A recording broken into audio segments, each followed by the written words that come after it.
cannot, should not allow anyone to try to change this industry in a way that will negatively impact the way we operate, because it's working. Clearly it's working.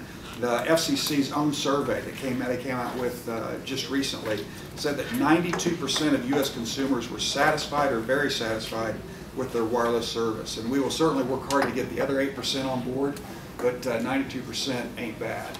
And so we think it's working, and you shouldn't try to fool around with something that's working as effectively as our industry is. So that's our message, and I'm glad to answer any questions you guys might have. How has the media influenced the debate on wireless issues? Well, that's a good question. In general, I think that the media has inflamed this debate to some degree. I'm talking about the net neutrality debate, because I feel like that they've given a lot of weight to net neutrality proponents. And the fact is, I don't think there's that many net neutrality proponents out there, but because the media wants to elevate their story, it can seem as if this is a real catastrophe, and the truth is it's not. As I mentioned in my comments just before, the wireless industry is working, and it's working very well for consumers. They're getting more services at lower prices than ever before. There's competition that exists in the industry, and it's an industry that really works for consumers overall. So I think that the negative boo birds that are out there are really a very distinct minority, and yet they're getting a lot of voice from the media to tell their story. So are there any issues in this debate that you think are undercovered by the media? What do you wish the media would cover?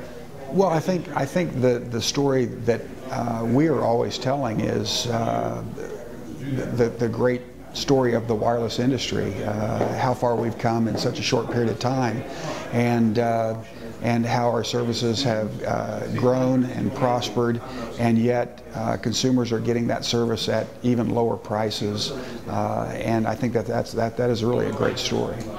At the age of 19, I started looking at the things that my parents had taught me, the values that they'd raised me with. And then I started looking at the political allegiances that I had adopted from them, and it didn't make sense to me. My parents were staunchly pro-life. They were pro-marriage, pro-gun. Certainly, my grandfather would point his gun at anyone who tried to take it away from him. They believed in hard work. They believed in education. They believed in personal responsibility. I can remember all the conversations they used to have at night at the dinner table about this person or that person who was on welfare, and they were complaining that they weren't really in need. They were just taking advantage of the system. And so if you stripped away race, if you stripped away party affiliation, you would think you were looking at a staunchly conservative family. Yet their allegiances were with the Democrats. And so with this confusion in my mind, I went to my parents and said, Mom and Dad, why are we Democrats? Because nothing that the Democrats say they believe lines up with what we believe. Well, their answer was, well, baby, Republicans hate black people. How has the media affected conservative minorities? Well, I think it's a mixed record. They do report about it because they can't ignore the fact that this year, for example, we've had 32 black conservative candidates, black Republicans, running for the House or the Senate. And I think that it's important to note that when they report about it, it's only because it's a novelty. They don't report about it as representing another viable school of thought in the black community. They are as much sold out to the notion that there is only one way for black people to think, and there is only one way for black people to act.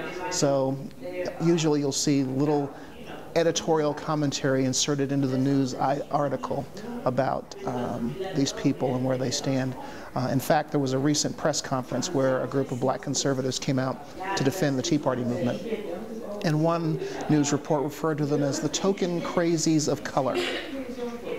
So obviously they haven't gotten over the fact yet that there are actually blacks out there that are willing to think independently and think critically. How does the media impact the politics of the black community? They perpetuate the notion that we're all supposed to think the same way. They don't understand that there is a viable purpose for concepts like entrepreneurship, educational choice, and other things that will actually benefit the black community. And so as a result, they continue to perpetuate that notion that there is only one solution to the problems, the very serious problems of the black community. And the thing that really bothers me about it is the fact that as the media, as the press, they have an incredible responsibility to try and show some balance in their reporting so that people can make their own decisions. But what they do, owning the megaphone, as I say, is they perpetuate the political correctness of the past. And so I think they do the black community a great disservice.